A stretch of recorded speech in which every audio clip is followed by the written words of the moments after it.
ओम नमः शिवाय मित्रों, स्वागत है आपका अपने चैनल मदर अर्थ योगी की यात्रा पे।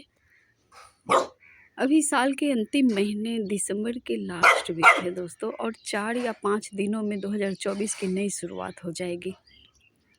मेरी स्पिरिचुअल जर्नी की शुरुआत 2018 में हुई, और जब स्पिरिचुअल जर्नी की शुरुआत होती है तो मेरी समझ से 2 प्रकार की होती है। पहला, जो आप जान समझकर आध्यात्म अपनाते हैं, और दूसरा जो यूनिवर्स के द्वारा एंजल्स के थ्रू आपके जन्म उद्देश्य को याद दिलाने के लिए करवाई जाती हैं। और मैं ये बात आप लोगों से शेयर इसलिए कर रही हूँ कि आप लोगों को बेहतर पता है कि ये एक आध्यात्मिक चैनल है, और मेरा उद्देश्य इतना है कि आप लोगों के साथ अगर लाइफ में आध्यात्म जर्नी पे चलते हुए अगर रेजोनेट हो रहा है तो आप लोग इंस्पायर हो सकते हैं, आप लोग इससे कुछ सीख सकते हैं और अपने जर्नी के हर एक पल के पहलुओं पर इतनी सूक्ष्मता से ध्यान देने के लिए प्रेरित हो सकते हैं। कुल मिलाकर ये आप लोगों को बहुत सपोर्ट करेंगे, और जिन भी मित्र जुड़ेंगे मिलेंगे उन सबों को सपोर्ट करेंगी। मेरा उद्देश्य यही है, अपने आध्यात्म की यात्रा को औरों के साथ लेकर चलना, आध्यात्मिक यात्रा में साथ चलना। तो पहला, आध्यात्म का जो आप जान समझकर आध्यात्म अपनाते हैं। दूसरा, जो यूनिवर्स के द्वारा एंजल्स के थ्रू आपके जन्म उद्देश्य को याद दिलाने के लिए करवाई जाती हैं। पर ये दोनों स्थिति में मेडिटेशन की महत्वता ही उसे फाइनल जर्नी तक ले जाने के लिए एकमात्र पर्याप्त साधन है। मैं यानी मेरी आत्मा हर एक समय को, हर एक क्षण को और उस क्षण की बारीकियों यानी सूक्ष्मताओं पर पल पल ध्यान देने को हमेशा प्रेरित करते रहते हैं। ये सूक्ष्मता की डुप्लिसिटी भी बहुत कमाल की होती है दोस्तों, यानी माया इन अर्थ के जीवनचर्या की वास्तविक ज़रूरत, जो सच में यहाँ की बेसिक ज़रूरतें हैं, इस पृथ्वी की बेसिक ज़रूरतें हैं जीवन को जीने के लिए, जो इंसान की ज़रूरत है, यानी अपने संबंधों और जीवनचर्या को निभाना बहुत दृढ़ता से, जीवनचर्या, आध्यात्मिक जीवनचर्या को निभाना वो भी बहुत दृढ़ता से और प्यार से, अपना कर्तव्य और संबंधों के साथ इंसाफ, यानी स्वयं के साथ इंसाफ करते हुए, मतलब मैं अपने अध्यात्म के लिए समय निकाल सकूं। और समय क्या, अध्यात्म जब आपकी जर्नी चरम पे होती है तो आप बात कर रहे होते हैं, यहाँ की सारी रूल्स निभा रहे होते हैं, पर आपकी सोल जो होती है ना, वो अपने परम पिता के इंडिकेशन पे चलती है। वो उनके बातों को सुनती है, उन्हीं के बातों को समझती है। एक उनका कनेक्शन इस मैट्रिक्स से कट जाता है। लेकिन मैं पाती हूँ जो चीज़ें जिन जीवन को अपने परिवार, अपनी पारिवारिक स्थिति के साथ तालमेल, एक योगी के लिए जो अपनी सारी जीवन और इस शरीर के अंत को समझता है, जान गया हो, जो पारिवारिक हो, उनके लिए उनके इन दोनों जीवन और मृत्यु के बीच की यात्रा पर सूक्ष्मता को पकड़ पाना कितना सूक्ष्म कार्य है। अपने फर्ज, कर्तव्य, अपने मंजिल, अपने परिवार में रहते और रह कर निभाते, जो मेरे लिए प्रथम सत्य और प्रथम कर्तव्य है। हर कोई के लिए होता है, उनका परिवार प्रथम कर्तव्य, प्रथम सत्य हो। अपने परिवार, अपने बच्चे होते हैं। इनमें तालमेल को साध कर चलते ये समझते कि मुझसे जुड़ी प्रत्येक आत्मा मेरा ही अंश है, यानी ईश्वर का अंश है।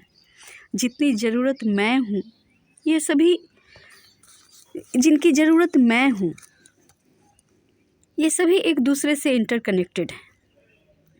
इस वर्तमान परिस्थिति में एक माला की तरह एक मोती भी टूटकर अगर माला से निकल जाए तो माला माला नहीं रह जाएगी। उस माला को फिर से दूसरे धागे में गूंथना पड़ेगा, नया बनाना पड़ेगा और चीज़ें बदल जाएंगी। माफ़ कीजिएगा मेरी आवाज़ अगर आपको चेंज लग रही हो, ये मौसम का थोड़ा-सा असर है दोस्तों, इस पे ध्यान मत दीजिएगा, मेरे शब्दों पे ध्यान दीजिएगा। पर इस सभी के बीच अपने सत्य को जानना और उसी ओर आकृष्ट रहना, जैसे यहाँ रहते हुए अपने वास्तविक जो ब्रह्मांड के मालिक हैं, जो मेरे पिता हैं, उनकी बोली भी सुनना जो अत्यंत सूक्ष्म है। लगता है मैं अभी लिख पाने में भी इतनी सारी डाउनलोडिंग और इतनी वाइब्रेशन में हूँ कि मैं अभी बोल पाने में भी एक साथ इतनी सारी डाउनलोड्स आ रहे हैं दोस्तों कि मैं उसको पकड़ पाना ही सूक्ष्मता है कि आप किस चीज़ को पकड़ पा रहे हैं और कौन सी आपके काम की नहीं है और कौन सी काम की है, बहुत सारी। पर एक जैसे टाइम में मैं भी अभी बिल्कुल असमर्थ हो पा रही हूँ, मैं बोल पाने में, लिख पाने में असमर्थ हूँ। अभी मैं जिस टाइम में अभी स्वयं को पा रही हूँ, जहाँ एक और शरीर के संबंध है जो मेरे लिए हकीकत है और दूसरी ओर आत्मा की सत्य है जो परम वास्तविक है। मैं दोनों ओर समान खींच रही हूँ और पाती हूँ कि यहाँ कुछ भी असत्य नहीं, यानी माया की परिभाषा भी, सूक्ष्मता की सत्यता भी कितनी प्यारी है। जो सत्य है माँ है और एक और महामाया की सत्ता में वास्तविक प्रवेश की घड़ी। आप समझ पा रहे होंगे अगर उस स्टेज में होंगे आप लोग तो, कि ऐसे समय में कितनी क्रेविंग होती है, कितनी आपके अंदर जितने वुंड्स है ना, बाकी आपको हर एक फुल मून पे, हर एक इक्विनॉक्स पे आपको लगता होगा कि अब तो मेरी साधना अच्छी चल रही है, अब तो मैं इसमें परफेक्ट हो गई हूँ इस चीज़ को साधने में। जैसे भावना हो, गुस्सा हो, प्यार हो, पिछली बहुत सारी पास्ट लाइफ की रिग्रेशंस हो। लेकिन दोस्तों, ये जो आध्यात्मिक जीवन है ना, ये नित्य निरंतर, जब तक इस शरीर में श्वास है और इस शरीर के बाद भी नित्य निरंतर सीखने की प्रक्रिया ही आध्यात्म है। समझने की और आत्मसात करते हुए आत्मा को फ्री कर देना ही आध्यात्म है। तो इनकी सूक्ष्मता, सत्यता भी कितनी प्यारी है, जो आप अगर डीप में जाएंगे ना, अगर आप उस लेवल पे होंगे ना, तो आपको पता चलेगा कि वो क्रेविंग भी कितनी प्यारी है। क्योंकि तब आप क्रेव हो रहे होते हो, तब आपके मन में बहुत सारी भावनाएं, आंखों में आंसू आ रहे होते हैं, लेकिन जब नेक्स्ट ब्लेसिंग मिलती है, जब नेक्स्ट फुल मून आती है, उनसे पहले और उनके बाद समझ में आता है। और सबसे बड़ी बात, साल के लास्ट वीक में दिसंबर से और मार्च तक बहुत पेशेंस के साथ काम लेना चाहिए, क्योंकि तुरंत रिएक्ट नहीं करना चाहिए, तुरंत अपने आप की जर्नी को कोसना भी नहीं चाहिए। क्योंकि जो भी आप पीछे छोड़ेंगे ना, आपको अगर आप सूक्ष्मता से ध्यान देंगे तो आपको लगेगा कि कितना अच्छा हुआ कि ये चीज़, ये वुंड्स मेरे अंदर से निकल गई। अब मैं और हल्की होती जा रही हूँ। वुंड्स कहें अपने लिए, स्वयं के लिए, पर इस दुनिया के लिए ये ऐसी ही है, ये ऐसे चलते रहेगी अगर जब तक ईश्वर की कृपा ना हो मानवता पे, उनके व्यवहार पे, उनके थॉट्स पे, उनके एक्शंस पे, उनके संबंधों पे, जब तक उनकी कृपा ना हो, तब तक कोई,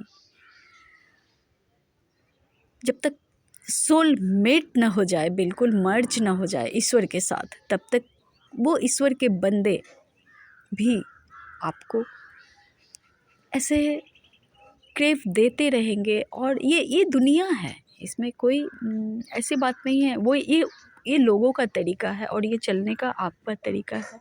क्योंकि अध्यात्म में सिर्फ़ और सिर्फ़ स्वयं के वुंड्स पे ही काम करनी होती है कि मैं इतनी दुखी क्यों हो गई, मैं इतना दुखी क्यों हो गया। मैं बहुत सारी चीज़ें होती हैं दोस्तों जो अंत में एक अहंकार घमंड को जन्म देकर सामने वाले को झुकाने से लेकर और भी बहुत सारी चीज़ें, अति भावुक होना। तो जब आप आगे बढ़ते जाएंगे तो आपको पता चलेगा। और आप सभी अभी बहुत सारे दोस्त जो फील कर रहे हैं वो बताइएगा ज़रूर कमेंट बॉक्स में कि क्या आपको अपने आध्यात्मिक यात्रा पे चलते हुए अभी ऐसा लग रहा है कि एक बहुत बड़ी वुंड्स रिलीज हुई है और बहुत अच्छा लग रहा है। क्योंकि साल के अंतिम में हम लोग नए साल की शुरुआत 1 जनवरी से करते हैं, एक्चुअली ये मार्च से होने को होती है। तो ये सारी चीज़ें जब आप देखेंगे ना तो पीछे घूमकर देखेंगे, जब पीछे मुड़कर अपनी ही बातें, अपनी ही व्यवहार देखेंगे कि मैं कितनी कोई बहुत ज़्यादा लस्ट से जुड़ा हुआ, जैसे लस्ट मतलब मेरा मेरा मेरा, ये छूटनी भी मुश्किल होती है। तो जब देखते हैं तो बहुत अच्छा लगता है, बहुत सेटिस्फेक्शन और आगे की यात्रा और आगे की यात्रा और सभी कुछ पीछे छूटता हुआ नज़र आता है। लेकिन जिस चीज़ में, जिस यात्रा में प्रवेश कर रहे हैं दोस्तों हम लोग, वो यात्रा इतनी प्यारी है, इतनी प्यारी है कि अब इस धरती पे प्रकृति के नेचर के सुंदरता के अलावा, है ना, और इंसानों में वो व्यवहार और वो अंडरस्टैंडिंग संबंधों की नीडीनेस, ज़रूरतें, एक दूसरे को सपोर्ट करना तब तक नहीं हो पाएगा जब तक सच में प्रत्येक के जीवन में उस परम सत्ता का इंटरवेंशन नहीं होगा, है ना। उनकी इंटरवेंशन ही लोगों को अब उनके सत्य से मिलवा सकती है। तो आपको इतनी सारी चीज़ें मिलती हैं ना बारीकियों से देखने के लिए, समझने के लिए, कि आप में एक नई ऊर्जा, नए कॉन्फिडेंस, नई दृष्टि, दिव्य दृष्टि की एक दिव्य दृष्टि की प्राप्ति का जो आत्मसंतुष्टि होता है और बढ़ते जाने की जो संतुष्टि होती है, उससे बड़ी तो कोई खुशी और कोई संतुष्टि नहीं होती है जीवन में, एक शरीर में रहते हुए एक आत्मा के लिए। और माँ और महामाया माया, ये सभी हमारी माँ है ना। देवी को 10 रूपों में हम लोग पूजते हैं। 10 महाविद्या, एक राजराजेश्वरी अंत में जब पहुँचते हैं आप 9 विद्याओं को पार करके 10वीं महाविद्या, तब आप समझ पाते हैं उनके चरित्र को। जब समझ पाते हैं तब आप निकल पाते हैं और वो सीधे महामाया के चरणों में होते हैं। एक और महामाया की सत्ता में वास्तविक प्रवेश की घड़ी, इससे पहले भी मेरी माया से और महामाया से मुलाकात हुई है, पर 2023 के दिसंबर के लास्ट वीक हैं। और आज ऐसा लगता है, जो अभी जिस भाव में हूँ, ऐसा लगता है दोनों मेरी माँ हैं, दोनों सत्य हैं। इन दोनों के बीच मैं ये भी समझ रही हूँ, जानती हूँ कि दोनों माँओं से दूर जाना, मुझे कैलाश से भी आगे जाना, कैलाश से भी आगे, जहाँ कुछ भी नहीं है, जहाँ सिर्फ रोशनी है। जब संध्या काल की बेला होती है तो एक अंधेरे का आगमन हो रहा होता है, दूसरी ओर रोशनी स्थित रहती है, पर स्टिल है। वहाँ के बाद ना कोई अंत है ना शुरुआत है, बस वहाँ लगता है, वहाँ आज खुद को पाती हूँ। और बहुत बहुत बहुत भावुक हो रही हूँ दोस्तों। ऐसा लगता है जैसे मौत में भी उतनी कष्ट नहीं होती, लेकिन हाँ, बेटी की विदाई जो होती है वैसा ही कुछ फील हो रहा है, क्या पता नहीं क्या। पर बस पर ब्रह्म का धन्यवाद है, उन्होंने आगोश में ले लिया है।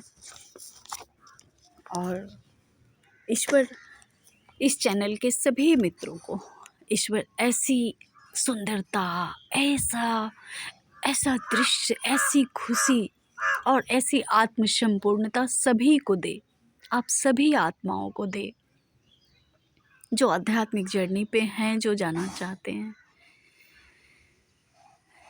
मेरे शिव आप सभी को अपने अपने अध्यात्म, आपकी अध्यात्म जर्नी में सपोर्ट करें। इसी के साथ मिलती हूँ अगले वीडियो पे, तब तक के लिए ओम नमः शिवाय।